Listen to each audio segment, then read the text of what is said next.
Hello' guys, good evening সকলোকে। মোৰ চেনেললৈ অহাৰ বাবে ধন্যবাদ। আৰু আজিৰ ব্লগটো কোনো ধৰণৰ এক্সাম ৰিলেটেড বা তেনেকুৱা একো নহয়।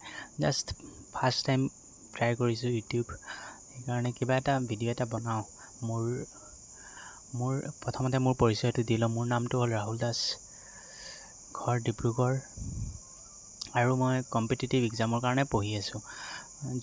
ADRE 2.0 দিছিলোঁ, কিন্তু অলপৰ কাৰণে থাকি গ'ল। আৰু এক্সাম আছে অক্টোবৰ নৱেম্বৰত দিব লাগিব।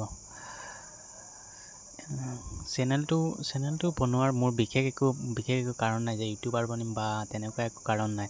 জাষ্ট কিছুমান শ্বেয়াৰ কৰিবলগীয়া কথা থাকে মানুহৰ। শ্বেয়াৰ কি ধৰণ কৰিম, কোনোবা লগৰ বা আপোনালোককে বন্ধু বনাই মই জাষ্ট শ্বেয়াৰ কৰিব বিচাৰিছোঁ মোৰ মনৰ কিছুমান কথা।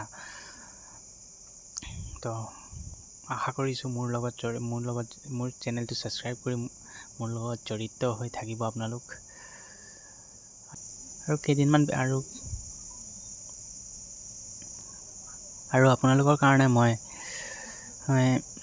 ট্ৰাই কৰিম যে কিছুমান এক্সাম ৰিলেটেড বা আপোনাৰ পঢ়া ৰিলেটেড, কিতাপ ৰিলেটেড আপডেট দি থাকোঁ। প্ৰতিযোগিতামূলক, বিশেষকৈ প্ৰতিযোগিতামূলক 10th-10thৰো ট্ৰাই কৰিম মই দিবলৈ, কিন্তু বিশেষকৈ থাকিব কম্পিটিটিভ এক্সাম ৰিলেটেড।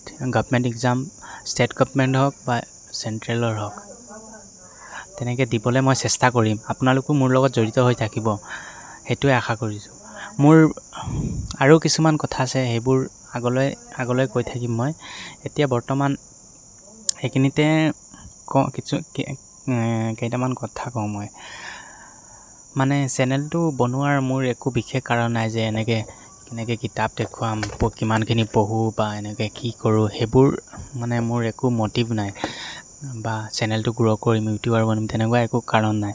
জাষ্ট নিজৰ কিছুমান শ্বেয়াৰ কৰিবলগীয়া কথা থাকে। কাৰ লগত শ্বেয়াৰ কৰিম? বন্ধু বান্ধৱ, আপোনালোককে বন্ধু বনাই মই চেষ্টা কৰিম যে আপোনাৰ লগত মোৰ বা আপোনাৰো কিছুমান কথা থাকিলে শ্বেয়াৰ কৰিবলৈ। জাষ্ট সেইকাৰণে চেনেলটো বনোৱা হ'ল। আশা কৰিছোঁ আপোনালোক মোৰ লগত জড়িত হৈ থাকিব, চেনেলটো ছাবস্ক্ৰাইব কৰি। সেইটোৱে।